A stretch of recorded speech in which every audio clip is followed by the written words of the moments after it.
சென்னை அடுத்த பூந்தமல்லி அருகே இன்று திருமணம் செய்து கொண்ட புதுமண தம்பதியினரை தனது பிரச்சார வாகனத்தில் ஏற்றி வாழ்த்து தெரிவித்தார்.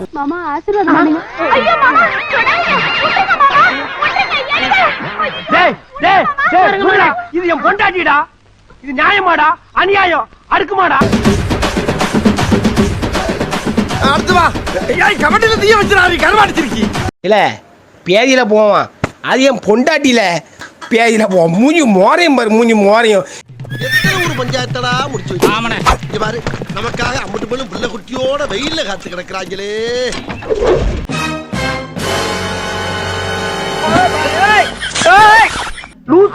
லூஸ் இல்லனே மென்டல்.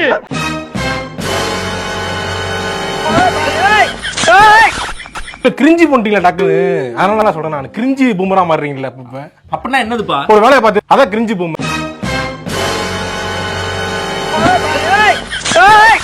டேய், இவன் சரியான பைத்தியம் இல்ல, சரியாகாத பைத்தியம்டா. நீ ஏன்டா அழுவுற? இல்ல வாங்குற காசுக்கு மேல கூறாடா கொய்யா. போடா கொய்யால, காசாடா முக்கியம், கூவல் தான்டா முக்கியம். அதுவும் வித்தியாசமா கூவுறான்டா. இப்ப நான் தான்டா ஊரோட டாப்ல இருக்கிறேன், மத்த எல்லாவனுமே எனக்கு கீழே தான். ஐயோ போச்சே. அட தற்கூரி நாயங்களா, ஏன்டா இந்த மாதிரி அநியாயம் பண்றீங்க?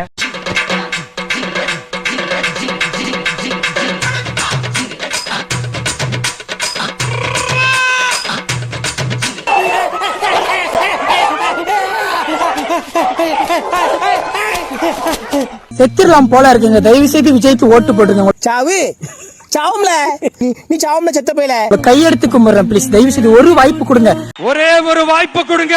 தயவு செஞ்சு விசில் சின்னத்துக்கு ஓட்டு போடுங்க. போடா என்ன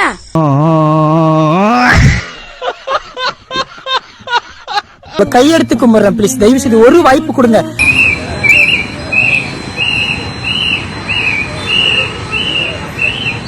என்ன சொல்றான்? நம்ம எதிர்காலத்தை சொல்றோம். விஜய் வந்து அரசியலுக்கு வந்திருக்காரு, அவர் வந்து நான் தான் எம்ஜிஆர் அவர்கள் ஜெயலலிதா ஆட்சியை வந்து கொண்டு வருவேன்னு சொல்றாரு. அவருக்கு ஓட்டு போடுவீங்களா? போட மாட்டோம். பிகிலுக்கு போட சொல்றீங்களா?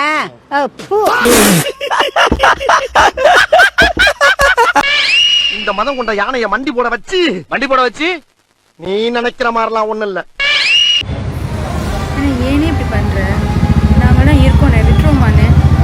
இது நம்ம எலெக்ஷன், நாங்க எப்போ கவலைப்படாதே, கஷ்டப்படாதே ப்ளீஸ். இந்த எதுக்கு தாங்க முடியலன்னு சொன்னியே, விஷம் குடிச்சிட்டு சாவு. மணி தீபம் ஏற்றினே இந்த தேர்தல்ல எப்படியாச்சு என்ன மட்டும் ஜெயிக்க வச்சு. இந்த எலெக்ஷன்ல இல்ல, எந்த எலெக்ஷன்லயுமே நீ ஜெயிக்க முடியாது. ஏன் நண்பா காலையிலேயே இப்படி அபசகுணமா பேசுறீங்க? என்ற குடியார் நாய, இத பார்த்தா உனக்கு மாதா மாதிரி தெரியுதா? நண்பா போதையில எதுவும் மாரியம்மன் கோயில் வந்துட்டா? ஆனா குடியார நாய, நீ வந்திருக்கிறது சர்ச்சு தான், ஆனா இது மாதா கோயில் கிடையாது, இது அந்தோணியார் கோயில்.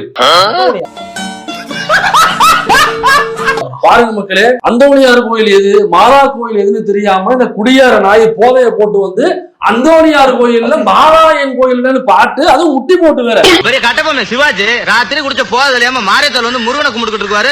போனாயா அந்த பக்கம். பரம மண்டலத்தில் இருக்கும் பரமபிதாவை தெரிந்தும் தெரியாமலும் அறிந்தும் அறியாமல் நான் செய்த சகல பாவங்களையும் மன்னித்து மூலமாக எனக்கு பாவ மன்னிப்பு அளிப்பாயாக. எதுக்குடா இந்த மானங்கிட்ட பொழப்பு? தெரியாத சட்டமன்ற தொகுதி வேட்பாளர் வந்து மாத்தன மணிகண்டன்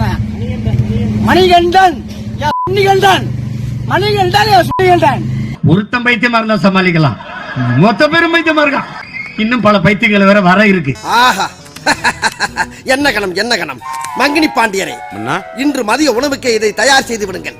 சற்று நெய்யை தூக்கலாக ஊற்றி நன்கு சிவக்கும்படி வறுத்து விடுங்கள். ஒரு டஃப் ஆயிருது, நம்ம ஜெயிக்க மாட்டேன்னு தெரிஞ்ச உடனே மண்டி போட்டான், ஓட்டு கிடைக்காதுன்னு மண்டி போட்டான். உங்க சூத்த பாருங்க ஃபர்ஸ்ட், மத்தவங்க வருவீங்க. உங்க சூத்த பாருங்க ஃபர்ஸ்ட். ஓட்டுக்காக மண்டி போடுவான், அவங்க எதுவும் போடுவாங்க. நீ நினைக்கிற மாதிரிலாம் ஒண்ணு இல்ல. தேவாலயத்துல மண்டி போடுறது தப்பே கிடையாது, இயேசுநாதர் முன்பு மண்டி தப்பு கிடையாது. ஆனா ஓட்டுக்காக மண்டி போடக்கூடாது. கரெக்டா கட்டுட்டா.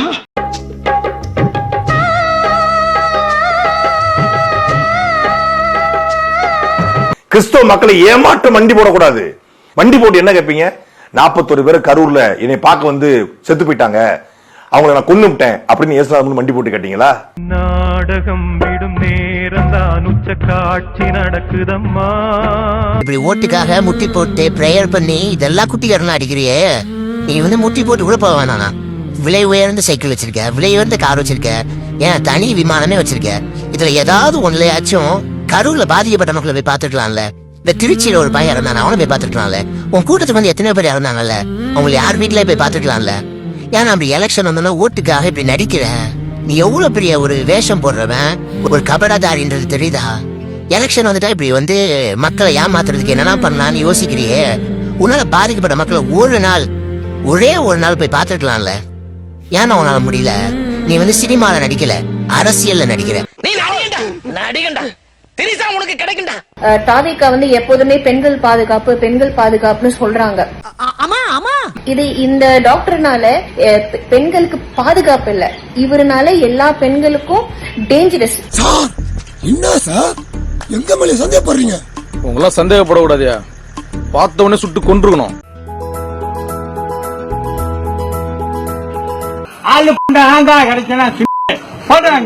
கொரோனா காலகட்டம் வச்சு இதுல என்னமாச்சு எவனுக்காச்சும் ₹1 உதவி பண்ணிருக்கியா? எல்லாமே இவங்கள்ட்ட பூரா இருக்குது ஒரு அரசியலுக்கு லாய்க்கு இல்லைங்க.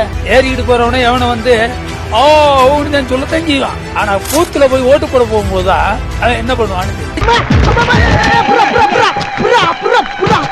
தூக்க முடியாத ஆளுக்கு புல்லட் எதுக்கு?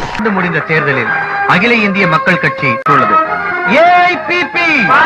தலைவர் காக்கா வீட்டுக்கு வீடு அல்வா கொடுக்க ஏற்பாடு செய்திருக்கிறோம். என்ன சிரிப்பு ராஸ்கல், என்ன சின்ன பிள்ளைத்தனமா இருக்கு. இந்த இடம் தான் தெரியலீங்க இடம். மனசை தேத்திக்கங்க, பயந்துறாதீங்க. ஏதோ ஒரு குறைபாடு இருக்கலாம் இல்லையா? போதுமான அளவுக்கு முன்னேற்றம் இல்ல, இது சரியில்லை அப்படின்னு இருக்கும்ல. என்ன விஷயங்கள்லாம் சரியில்லாம இருக்கு? என்ன ப்ரோ குறைபாடு இல்லாம எல்லாமே குறையாதா ப்ரோ இருக்கு? நீங்க வேற என்ன குறைபாடு ஒரு 2-3 சொல்லலாம்ல? எல்லாமே குறையாதா ப்ரோ இருக்கு? நடக்கிற விஷயமே சிலிண்டர் பிரச்சனை தான். சிலிண்டர் பிரச்சனை, பெட்ரோல் பிரச்சனை. இதுதான் நாட்டுல கொண்டு போறன்றதுக்காக இங்க பாருங்க, பெட்ரோலுக்கு கேஸுக்குலாம் கியூல நின்னுட்டு இருக்க வேண்டியதா இருக்கு. அதுவே குறைபாடு தானே. ஐயோ ஐயோ, அறிவு பிம்பண்டி. நீ இத முன்னக்கூட்டியே சொல்லியிருந்தா நம்ம 2 பேரும் சாம்பார்ல ஒரு சரித்திரமே படைச்சிருக்கலாமே. சொல்லுங்க, வீட்டுல ஒரு கேஸ் பற்றாக்குறைனா வீட்டுல இருக்க பெண்களுக்கு தான் தெரியும் கஷ்டம். அதுவே கஷ்டமா இருக்கு. அப்போ சொல்லுங்க நீங்களே. இப்போ விஜய் அவர்கள் வந்தாருன்னா இந்த மாதிரி விஷயங்கள்லாம் மாற்றம் ஏற்படுத்துவாரா? கண்டிப்பா எல்லாமே மாறும், நம்பிக்கை இருக்கு. கண்டிப்பா தளபதி வந்தா பையன் என்ன டீம் என்ன மேட்ச்னே தெரியாம பைத்துக்கிற தேவையா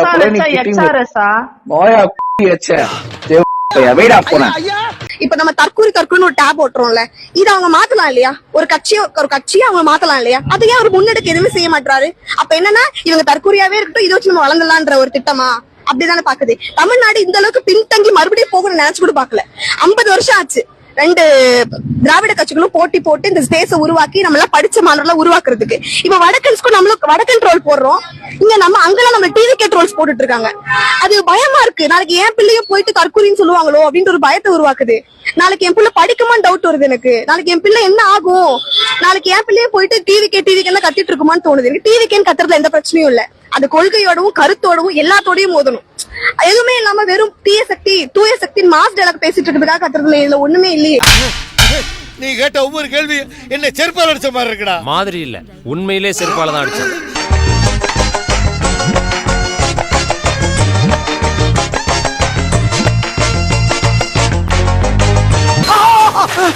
சார் வடகரியாலும் தொடகரியாலும் போலாக்குது. என்னையாது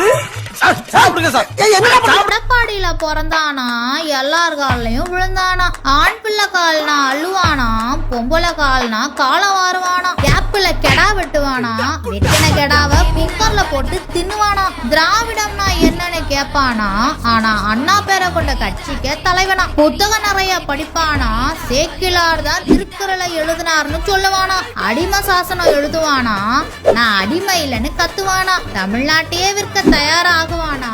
கேள்வி கேட்டா வாய மூட சொல்லுவானா. வளர்ச்சிக்கும் சம்பந்தமே இல்லைன்னு பேசுவானா. அப்படியே நாட்டை நாசம் பண்றவங்க கூட சுற்றுவானா. பாஜக கூட கூட்டணி இல்லன்னு சொல்லுவானா.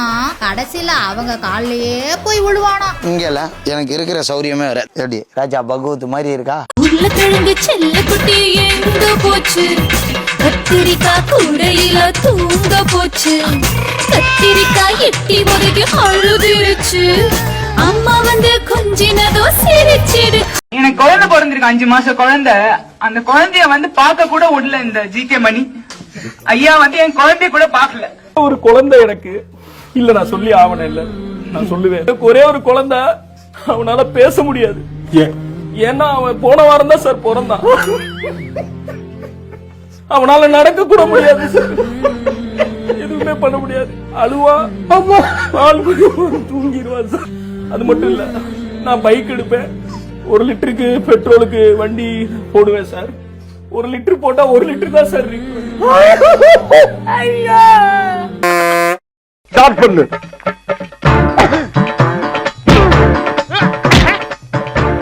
இங்கிட்டு வா. அப்படியா